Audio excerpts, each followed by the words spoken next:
live. Yes, I am. Live all over the place. As per usual, I'm going live on 2 different devices so that I can get those handy dandy separate, what they call separate things in. Yep, super profesh. I keep saying I'm going to check that out and like figure it out, and then I keep not, and so maybe one day I will. Yeah, maybe I will. We'll see.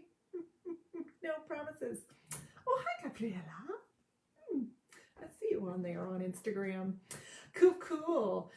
You know, I've been like laboring under the impression that it's Friday today, and like all afternoon I've been like, who schedules a live for 3 o'clock on a Friday? It's Friday. I don't want to do a live. And then like about 15 minutes ago, I was like, oh wait, today's Thursday. Wow. Anywho, it's Friday Junior, friends, Friday Junior, so let's talk. Hey, Gabby. So, you know, let's talk.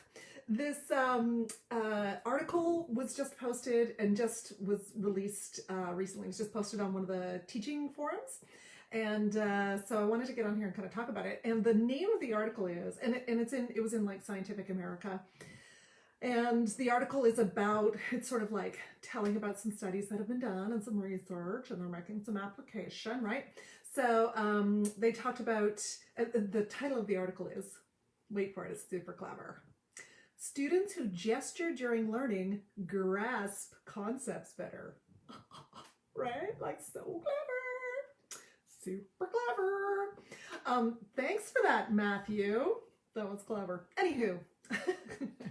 Basically what this article talks about is the fact that when people are learning things like math or these kind of challenging cognitive puzzles, if they're doing some kind of gesture at the same time, they actually learn it better. And they're calling this embodied cognition. So embodied cognition. So this is like, I'm learning a really challenging concept. If I do a gesture, some gestures along with that, it goes in my brain a little bit better. Well, isn't that interesting? Says every voice teacher ever. Really? You learn a concept better when you do a gesture along with it? Huh, that is shocking information. We had no idea.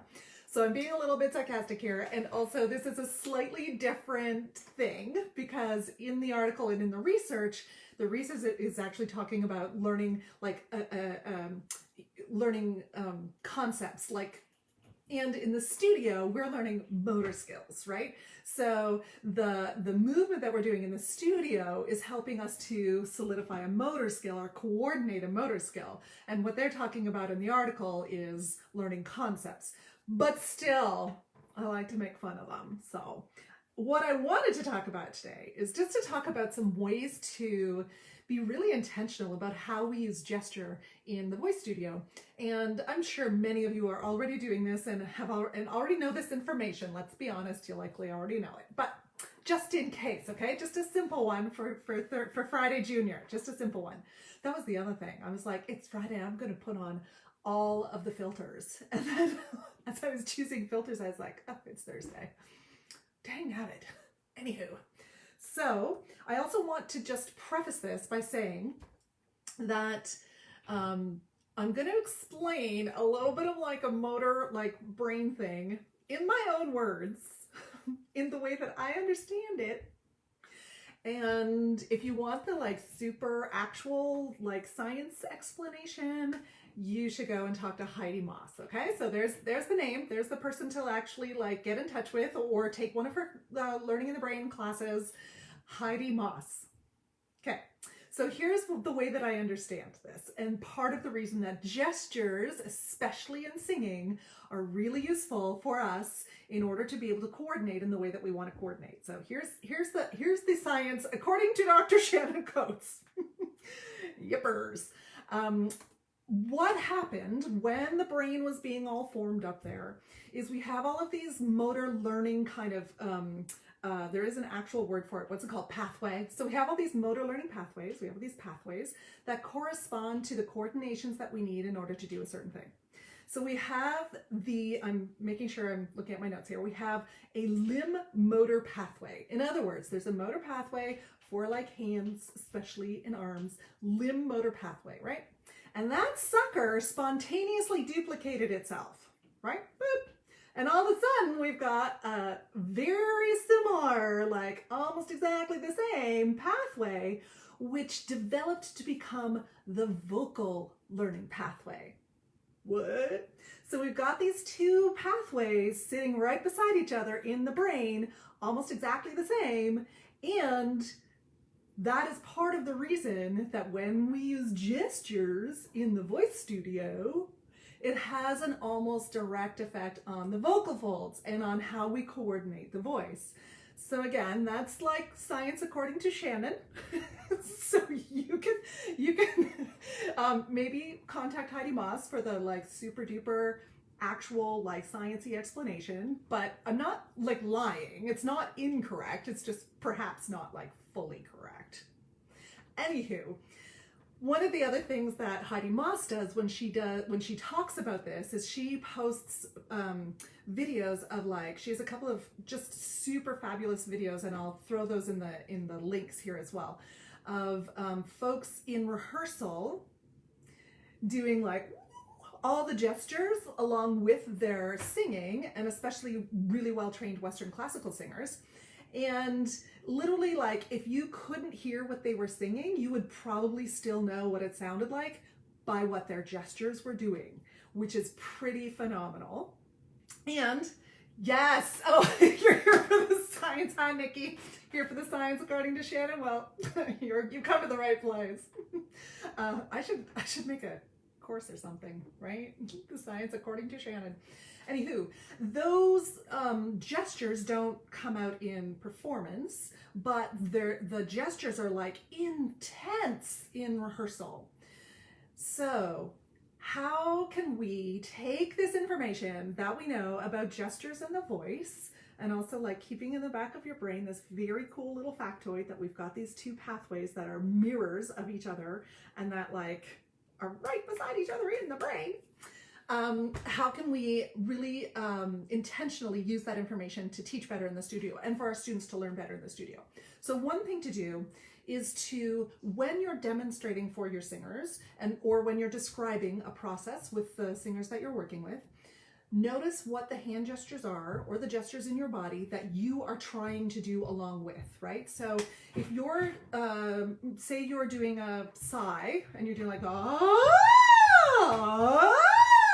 so there's the gesture that I want to kind of do automatically with that exercise. Or maybe I'm doing like a staccato exercise. Ha, ha, ha, ha, ha, ha, ah.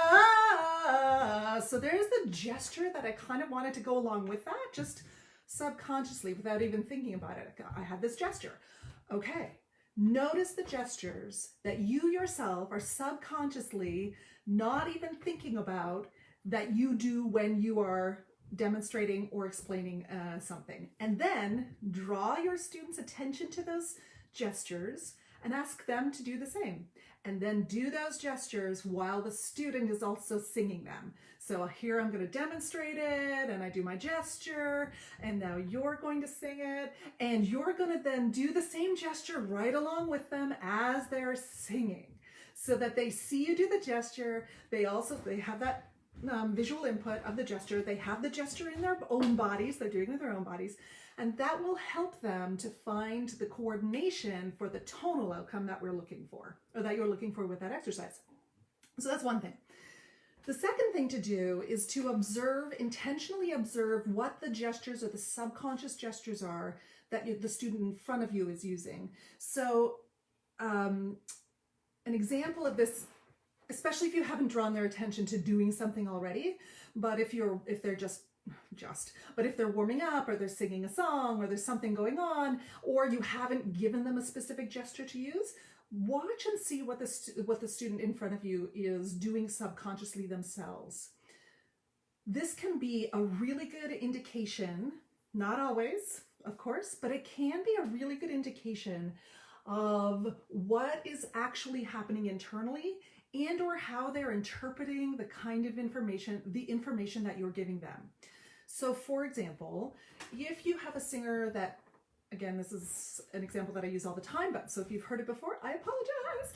If you are working with a singer who's perhaps has an overpressurized or, let's say an overpressurized sound. So, and their default gesture is this. So say you've got a singer whose default gesture is, right?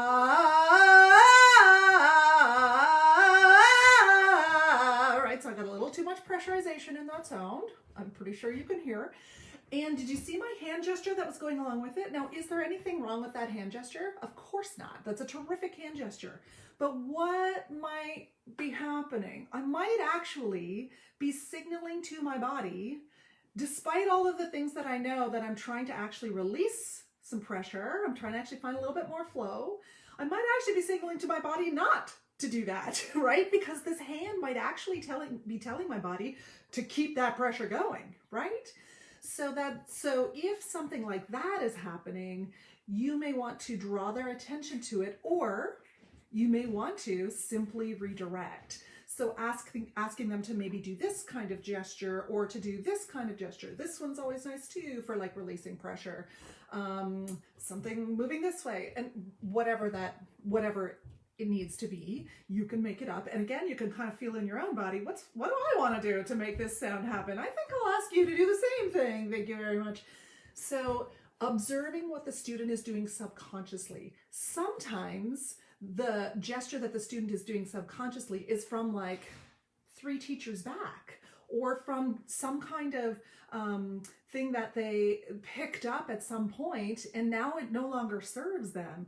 Sometimes that unconscious gesture that they use consistently is not serving them well anymore, right? And maybe it did serve them really well at some point. Like there's, no judgment on it, but it may not be serving them well anymore. You don't draw their attention to them and redirect. But if the gesture seems to be really useful for that singer, and it seems to be exactly what you're hoping that they would do, draw their attention to it. Hey, do you notice that this hand gesture that you're using is really also showing what we're trying to work on in the singing right now? Terrific. I would love for you to continue to use that gesture. Keep going with it. So you can draw their attention to what's really working as well. I mean, we don't want to get too pedantic with the if you're doing this, then that means what's happening here. We want to just make sure that we're being, that we're taking the tool for what it is. I think it is a terrific tool, but obviously we can go too far with some things, but definitely in your studios this week, I know we're kind of at the end of the week. I think we're at the end of the week. I think it's Friday. So please be Friday.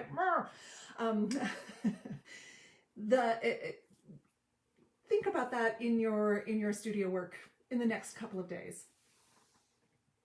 What if there are no gestures, but you can see there's deliberate trying to not move? Oh, hey, that is a terrific question.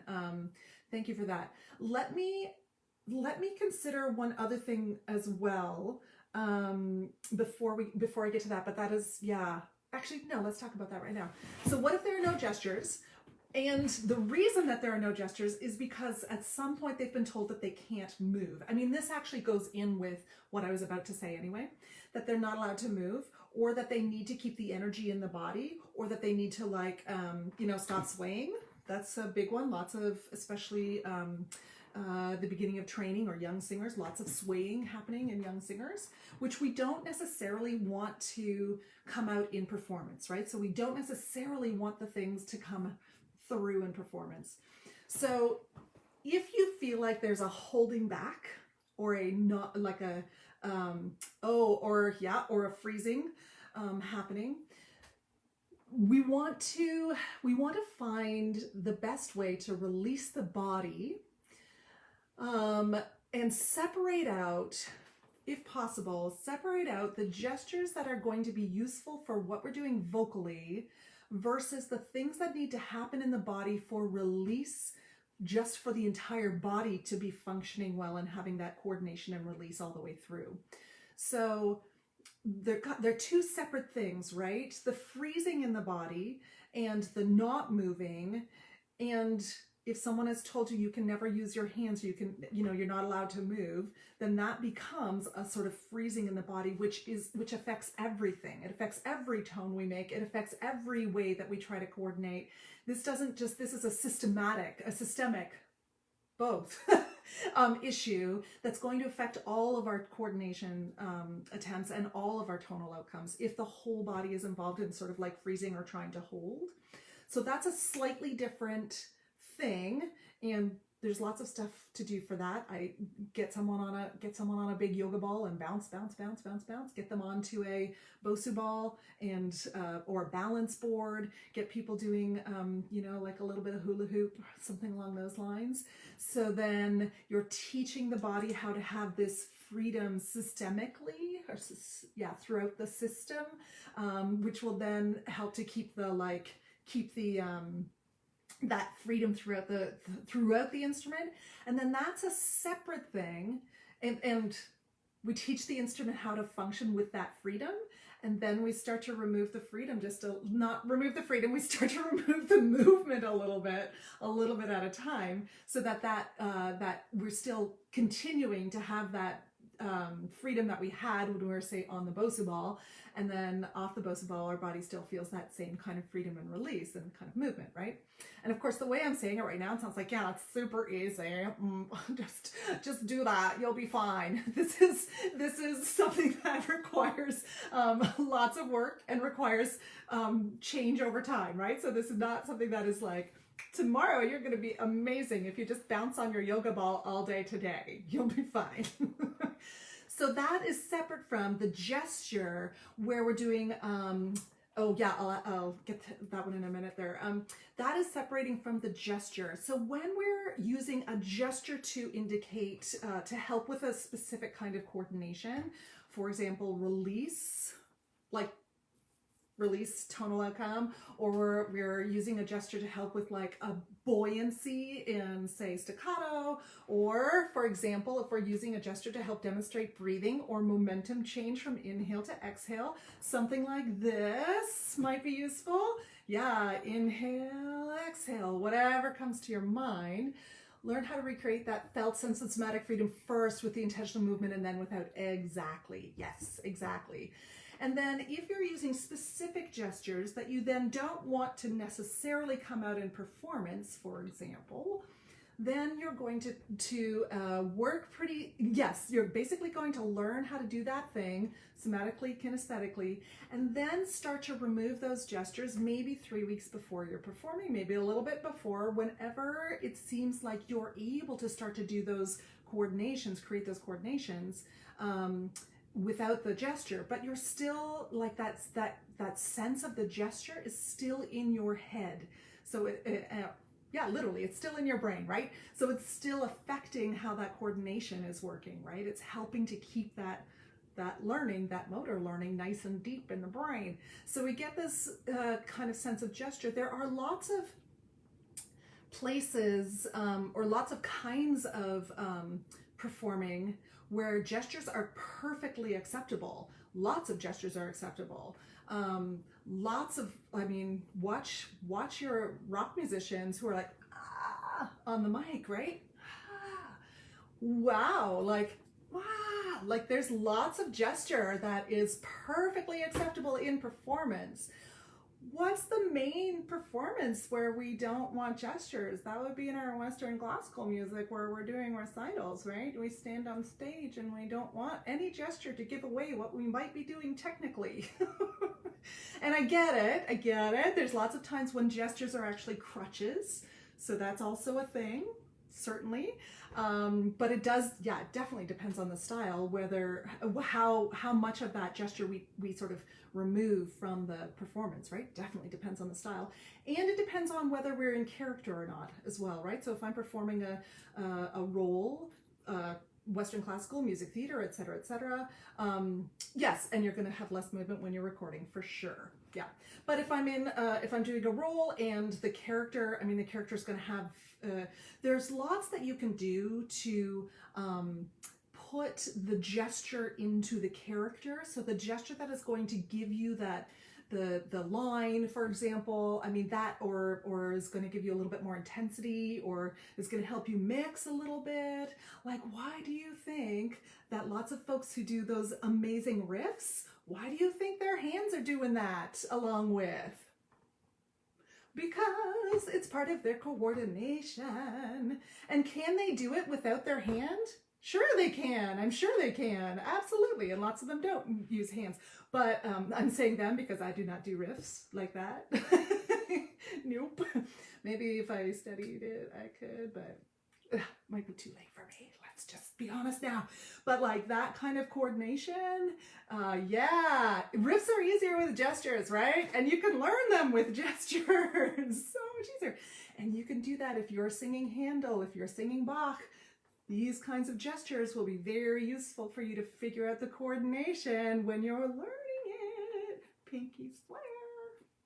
And then you can decide, if you're doing a character or a role, you can decide which ones of those gestures are can legitimately and authentically be part of the characterization and which ones don't. Yeah. Yeah, you can easily learn them with. Oh, you're saying that to me? Oh, thank you. I probably could. Let's be honest. I probably could. Yeah, break them down in steps and learn them. Well, I bet if I just watched a few Natalie Weiss videos, I bet I could, a few more I should say, I bet I could probably pick them up because she seems to be able to break them down real easy.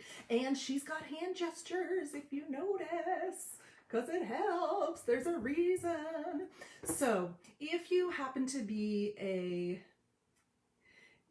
when you're working with singers and the gesture that they're using seems to be more of a prop or something that is starting to become not useful to them anymore, great. Yeah, gestures can be terrific for changing volume. Yes, they can. Let's embrace them.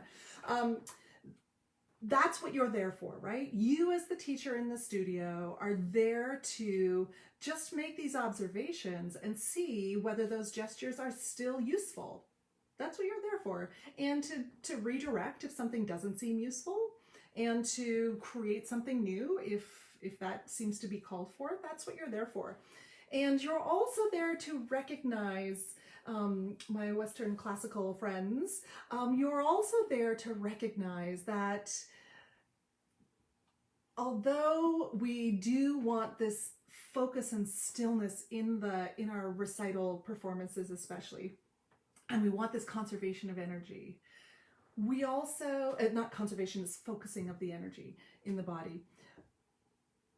We also have to be really careful, I think, about how we communicate that to the singers that we're working with, so that the singers we're working with don't end up, a year or 2 years from now, locked in their bodies because someone told them at some point that they're not allowed to move when they're on stage, or they're not allowed to, they're not allowed to use their gestures when they're on stage, which, just like everything else, when you're a teenager or when you're beginning or when you're young, those gestures are the things that are maybe helping you. So you're allowed to use some of those, and then we start to move out of them as we get older. We start to learn how to be really, how to use them in the way that's going to be most useful. I'm not sure what you mean, .msh, _.smh. How do you do that intentionally? I'm not sure what that's referring to. Sorry, I'm not sure where that, what that means or refers to in that one. So, all right, that is where, well, maybe I'll give you like a second or two to kind of put the question in there and just see whether that is useful, or see whether there's a clarification there or not. And if there's not, no worries at all. Send me an email or a direct message or something like that. Using gestures to intentionally change volume or another element, whatever gesture is going to work for you. So if I'm asking for a student, this is part of it too, right? If I'm asking for a student to get louder, for example, I might ask for more breath energy, right? I might ask for them to increase breath energy. I might ask for them to feel like they've got a little bit more resistance. I might ask for them to use some kind of like pulling motion to get a little bit more resistance, to get a little bit more closure at the vocal fold level. Would it be good to make it very clear when you're working on practice and when you're working on performance? Yeah, that is something too, right? The practicing is a different beast from performance. Learning is different from the performance, and that's also part of what we do. Part of our job as voice teachers as well is to say, these are all the tools that we use in practice, and here's how those tools are going to help us once we're in performance mode. So that is definitely part of, I think that's part of our job.